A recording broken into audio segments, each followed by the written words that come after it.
everybody, it is Cami, Blushing Foreigner. Miss you all so much. It's been a long time since I've posted a video. Sorry about that. Life's been a little wacky. We moved to a new apartment in the city in Copenhagen. We weren't hoping to leave, or we didn't really want to move, but different forces collided and we had to find a new apartment. A little stressful going through the process of finding a place. It's very difficult here in Copenhagen, kind of like all major cities like New York or Paris, San Francisco. It's pricey and difficult, but we found a good place and now we are living right near Nørreport Station. If you're from Denmark, you know where that is. It's very central. It's kind of a loud area actually, and we're on the walking street, which is fun and exciting, and there's everything right around us. But at night, we're having to get used to all the noise outside and all the drunk teens and things like that because we're right by a club also. But it's a good place. We're really happy, and the apartment's a little bigger than what we had, so we have more space, and we actually get to have a guest room, and I have my little makeup corner here. Behind me are all the IKEA closets that we built. There's 8 closets back there. We needed major storage and it's fantastic. Martin was like an IKEA building machine for the first 2 weekends we moved in, and it's been great. So we're very happy. Other things to update you guys on. I really miss you and I want to talk about a bunch of things, not just beauty and makeup, but just stuff from life. And I hope that's okay. It's just because it's been so long, and I feel like so many times recently I've been like, oh, I can't wait to share with you guys this or that, or get your help on certain things that are kind of difficult right now. So I'm gonna just use this time to go over a review of the last few months, talk about what I've been up to, and then share some of the fun products that I've picked up, and then also some of my current favorites. So I have a few hair products, a perfume, and then some makeup. So it's a mix of new and old, just stuff I'm using or not using right now. So there's a few things that didn't work out for me. But anyways, before I get to that, I wanted to let you know that in April I went home to California, and you saw a video perhaps that I did with my sister, the youngest, Jackie, who is such a dear, and we had a lot of fun making that video, and you guys were so gracious and lovely to her, and thank you for the really kind comments. It made both of us very happy. The purpose for my trip home to California was to see primarily the 2 new babies. So my older sister had a baby in late February, and then my other sister had a baby 2 days after I arrived home in Sacramento. So it was such a privilege and a joy to be there, to see her at the hospital, to be there and, you know, motivate her and give her a hug before she delivered and things like that. So it was such a treat, and I'm an absolute baby person. I just am crazy about babies. I love children of all shapes and sizes and everything, but the baby phase is just something that I just love. So I couldn't get enough of the boys. There's 2 little guys, Brandon and Jackson. So that was wonderful. It was a little hard to leave for a couple of reasons, just because I really got to bond with the babies, and then I had to leave and go so far away to Denmark. But then also as well, one of my sisters is dealing with a really hard thing right now, and it was hard to leave her. She has pretty severe postpartum depression, and I debated whether or not I should say something about it, and I don't think she's gonna mind. I mean, she knows about the channel and she's pretty open. But my reason for telling you guys this is because I don't really know how to best help her right now. And I think all of you guys have impressed me as being such smart, caring, thoughtful people. And perhaps some of you have encountered postpartum depression or know a little bit about it or have experienced it yourself. And I would love to hear from you how people helped you, or what it was that you could hear from people when you were going through that hard time that made you feel better. And there's not a lot that you can do to make yourself feel better when you're in that kind of position, when you're that low and your mood and your hormones are just crashing and you're suffering and you don't know why, and you should be at the happiest stage of your life and you're not. And so that's something my sister was going through, and I really tried to be there with her and hold her hand and support her as much as I could when I was home. But then I had to leave, and then things got even worse, because now, along with postpartum depression, she's suffering from panic attacks often. And I mean, if you imagine having a panic attack with a baby in your arms, or having to look after a baby all day and suffering from panic attacks, and I mean, the two just don't work. It's horrific on its own to have an anxiety attack and panic attack, and then to have a baby in the picture. It's so awful. And she's just absolutely heartbroken. So she had to move back home with my parents, and they are being fantastic. My mom is a godsend, an absolute angel who's helping her. So I don't know, it's a very rare thing to have postpartum with panic or anxiety along with it. But that's what she's going through, and I just feel so sad for her that she's dealing with this, and I want to help her. And if you've ever been through this, or you know someone who has, and you have encouraging words or wisdom or help, tips, anything, I'd really be grateful for it, just because I want to help my sister and I love her so much. So I just really feel like I can trust you guys and you're not gonna take this information the wrong way. So anyways, okay, so that's the family scoop. Martin is doing really well. We're doing great. Things are fine. Our marriage is really good. He's absolutely the best husband. I'm enjoying this first year of marriage. It'll be 1 year in August 4th. And we're just having a great time. He's just, every day I think I love him a little bit more. And I never thought I would be that corny and cheesy and, you know, just admit that to anyone, that I am so deeply in love with my husband, but I am. And so I'm very lucky and grateful for that. Okay, makeup stuff. Let's do that now. Okay, I'm gonna start with some eye palettes that are new and old, and I'm sharing you stuff as a haul that I'm not necessarily in love with, just because I wanna like get it out and admit that a few things I purchased in the last few months haven't been exactly winners, but some of them have been. So this is the brand Isadora, and this is actually a really cool quad. I have no idea if Isadora is Swedish. On the back it said it was imported or it's from Malmö, Sweden. The whole packaging and the universe, the aesthetic of Isadora is sort of like a high street Mediterranean brand. That's what I thought. I thought it was Italian or something. But I really enjoy this quad. I got it a few weeks ago at Magazine. It's just 2 matte shades up top, and I'm wearing this one like crazy. I have it right now in the crease, and it's very similar to Soft Brown by MAC, but it's a better consistency in my opinion. It's this color right here. I think the taupey shade beneath it is so beautiful. It's right there. And it's got some shimmer, yet it's not overwhelming, the shimmer in it. So I think they are two. And the other two are very nice. I can use this as a highlight, and this color is just a nice liner color or to deepen the outer V. So overall, this is a good value for money kind of palette. Those are the 2 colors that I swatched. And I think it's impressive quality. It's so soft and smooth and blendable.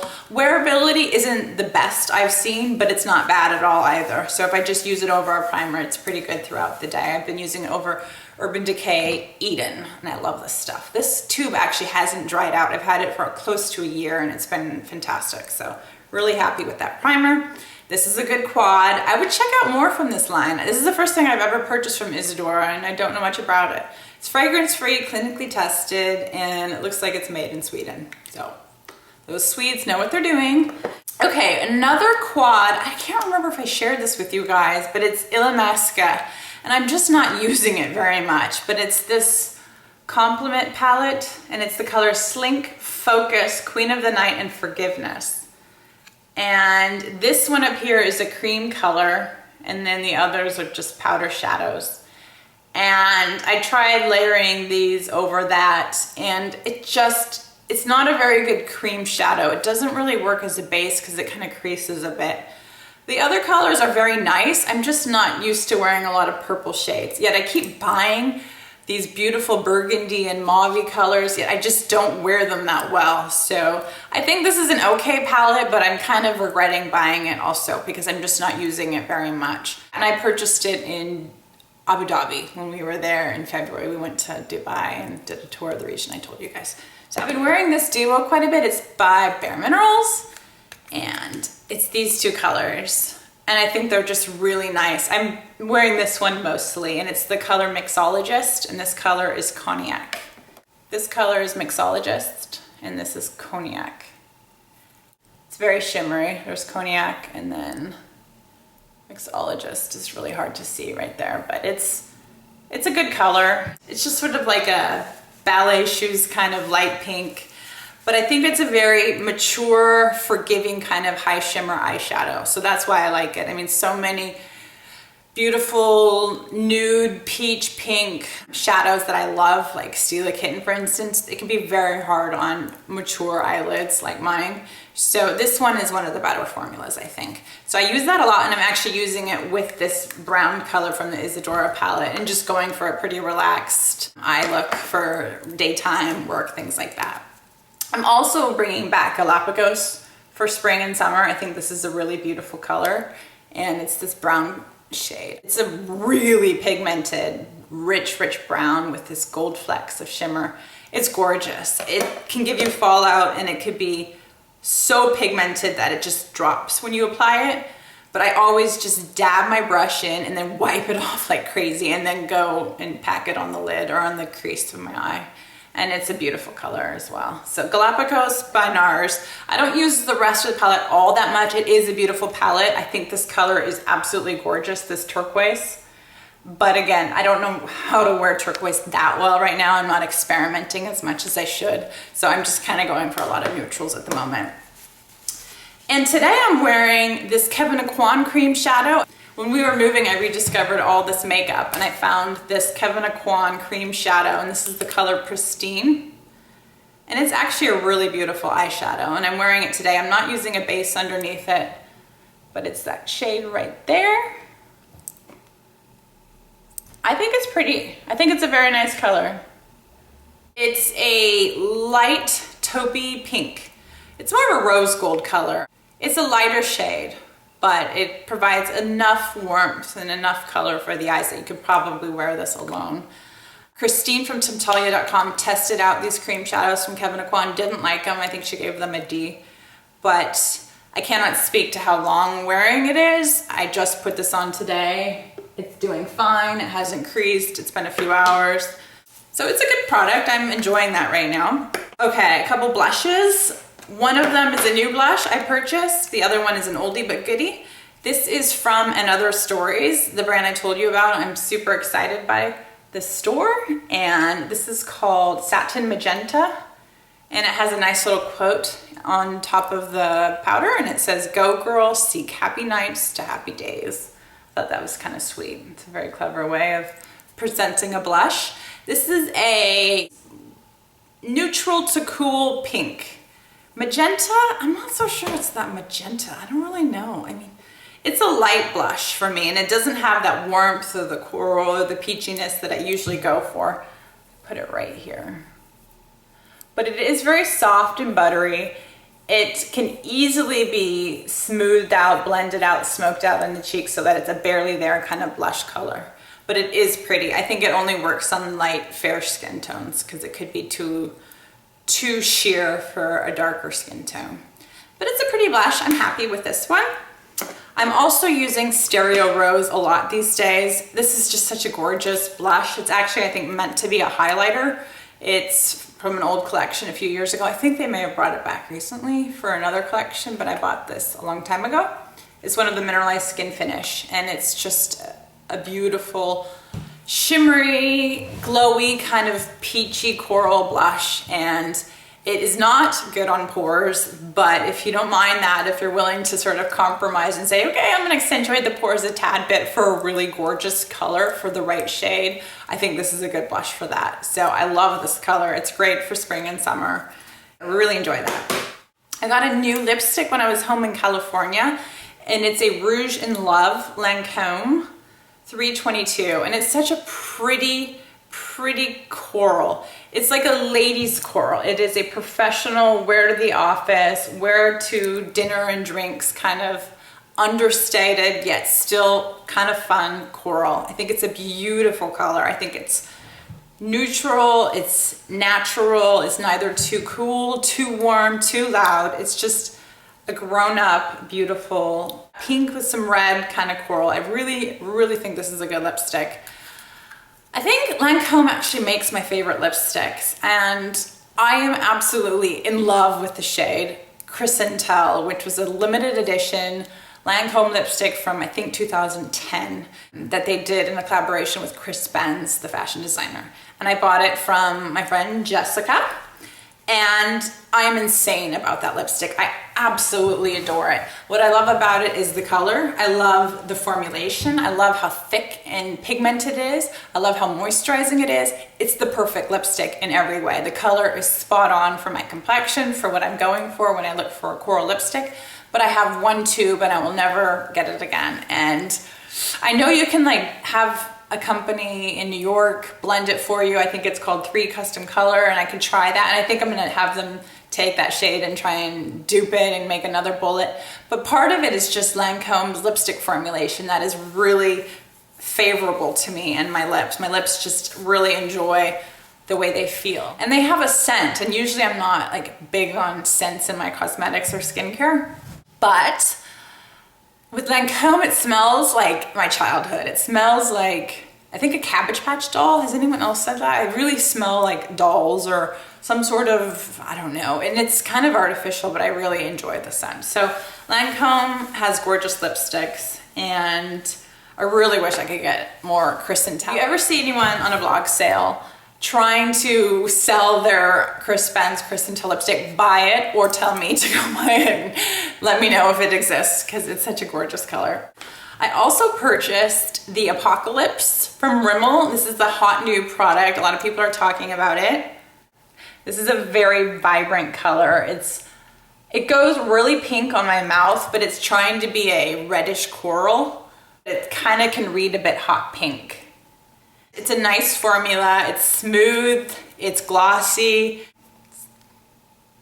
I think it's a good concept that they're going for with these Apocalips. So happy for that. I also bought this Giorgio Armani Lip Maestro in the color 401. It's a very warm, sort of tomato red. It's very orange. It's this shade right here. It's beautiful, but it's very vibrant. It's a bit loud. So I haven't worn it yet. I got it just a few weeks ago. I think I will enjoy wearing it, but I need to find the right occasion. If I were to bust this out at work, I think people would be afraid of me just because I am so fair and red lips are kind of, I don't know, a bit bold here in Denmark.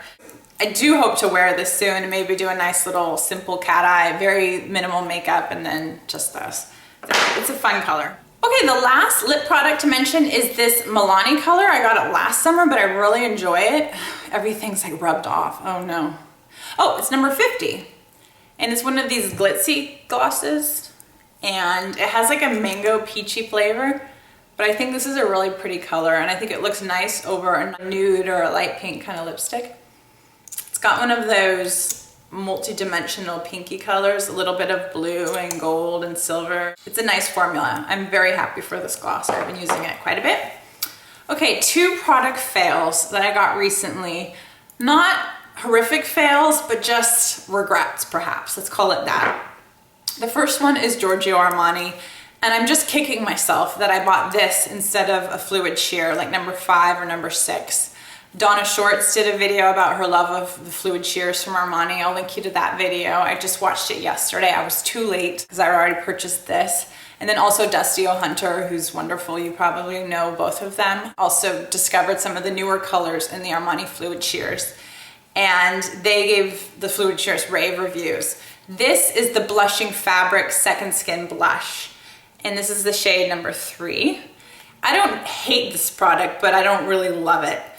This is what it looks like, and it's gonna look really pigmented and dark, but it's extremely almost blending out to nothingness kind of product. It's very silicone based, so it's soft, but it's almost gone at a certain point. So the long wearing factor isn't there. It's just so incredibly sheer, and then doesn't have the binders to really last all day. It's not like a stain that can last on my cheeks. So this blush is kind of a disappointment. I don't hate it, but I don't think it was worth the money, and I bought it here in Denmark, so it was exorbitantly priced, as things are here, and it's just not a product I'm that in love with. I enjoy my Cha-Cha tint much more. I use this today on my cheeks, and this is an oldie but a goodie. I love Cha-Cha tint. I probably wear it every other day during the summer and spring. So yeah, this is unfortunate, but that's how it goes. This last dud product that didn't work out for me is a bummer because it's so expensive. I absolutely adore the Just Skin, and this tube is almost out. This is my anti-smog tinted moisturizer I've had for about 1.5 years in the shade Alabaster. It's so fantastic. My reasoning for buying this instead of replacing this was greediness. I was thinking, oh, I love this. It's only gonna get better if I upgrade the coverage and I get a heavier coverage with a foundation instead of just a tinted moisturizer. Tinted moisturizers are fine most of the time, but occasionally I feel like my skin is getting perhaps a little splotchy, or I just is looking a little dull. Perhaps I need something a little with a little more coverage. So I thought, let's get the Future Skin, and I'll love it just as much as the other one. This is the oil-free gel foundation in the shade Porcelain. I have Alabaster in the Just Skin, and the shades don't match up. So if you get Alabaster in Future Skin, it won't be the same as the Just Skin. So I didn't swatch it myself. I had a friend who was going to London pick it up for me at Space & K, and she did talk to the associate there, and they determined that it was the right shade match for me. It's a neutral, it's not too pink, it's not too warm, and it's light. So the shade match is fine. It's totally okay. The problem is it's just like the most boring foundation I've ever used. I don't think it does any favors to my skin. It looks a little better, but I think when you're paying this much for a premium, high-priced luxury foundation, it should do a hell of a lot more than just, you know, minor improvements. It's not like it wears off right away, but I feel like the finish of it isn't that gorgeous. It's okay. It's a slight improvement over my bare-face skin. I think the Maestro is a better foundation. Perhaps the fact that it's missing oils in it is problematic for my skin because I have very dry skin. I don't think this is made for dry skin, so in all fairness to them, I probably didn't do enough research before I chose to buy this. I knew it wasn't for dry skin, but I thought, well, my skin's normal sometimes, this will work okay, but it's just boring. I don't think it does that much for my skin. And Cami Loves Kiwi has tried out this foundation. She warned me, I didn't listen. She said that she loved this for the first hour and then it just slid off of her face. When I heard that was her problem with the foundation, I thought, well, my skin's dry. It's not gonna slide off. If I can get that beautiful finish for an hour and then perhaps have a little more longevity than she had, this will be a good foundation. The problem is it doesn't look beautiful on my skin in the beginning. It's just kind of like flat, it's lifeless, it's just, I'm just kind of like bummed by this. So anyways, if I'm using it wrong or if you've ever tried this and you have had a better experience than me, please let me know. I'd really be grateful. So that's kind of a bummer. I am using my Maestro foundation a little bit more now. You cannot use this in the winter if you have dry skin. I learned that the hard way. I bought this in the fall or late summer last year, and I love this foundation. It works great in California, but here in Denmark, the elements take a toll on my skin, and this is a terrible foundation when your skin has any kind of dryness. Just skip over it, give it a rest, try something else. I use the NARS a lot in the winter. It works pretty well, or my Chantecaille, things like that. Anyways, that's it for the makeup. I have one perfume to share. I got this actually, I think around Christmas time from my husband. I love this. It's Body by Burberry, and it's such a fresh, fruity, sweet, feminine kind of scent, and I've been wearing this a lot. Very happy for that. And then I have my 3 Oribe products. I bought a bunch of Oribe products not too long ago. I posted a photo on my Instagram. If you don't follow me on Instagram, I'll put the link below. I'm not the most active Instagrammer. I'm much more likely to post there than here on YouTube.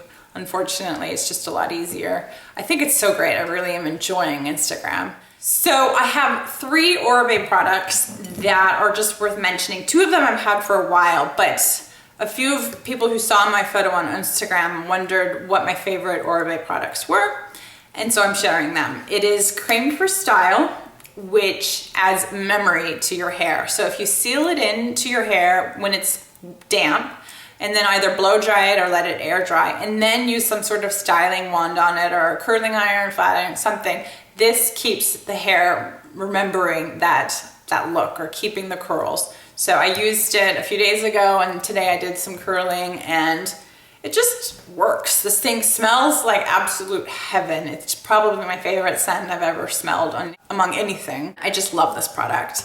I got recently the Oribe Dry Texturizing Spray, and this is so great as well.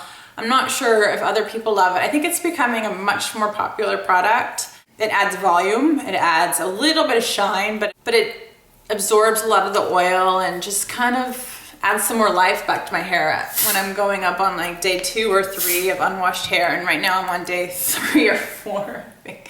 Now I washed my hair Thursday night and it's Sunday now and it's doing fine. I used a bit of this today and a little bit yesterday, and I think this is a good product. You don't want to overdo it. It could perhaps become a bit too sticky, but it's not sticky. I just did some sprays and I don't feel any residue left over in my hair. I think this is a knockout product. And then the other favorite is my Royal Blowout Spray, and I just spritz it in my hand, several pumps, and then I put it on the ends and I do it that way. I wouldn't use this as a heat protectant, even though it says heat styling spray. I don't think it will work as effectively that way. It can add some greasiness. Be careful if you do that. I think this is pretty easy to go overboard on. So just use it more sparingly and then the bottle will last you a long time. So that's my Oribe. I'm loving it. I think that's it. This was a long video, you guys. I'm just rambling and having fun being back and talking to you all. If you have any questions about any of the products or anything I mentioned, comment below and I'll do my very best to get back to you. I love chatting with you guys. Thank you for watching. And again, if you have any insights into the topic I discussed about my sister, I would really appreciate it. And I thank you for everything. Okay, bye guys. See you.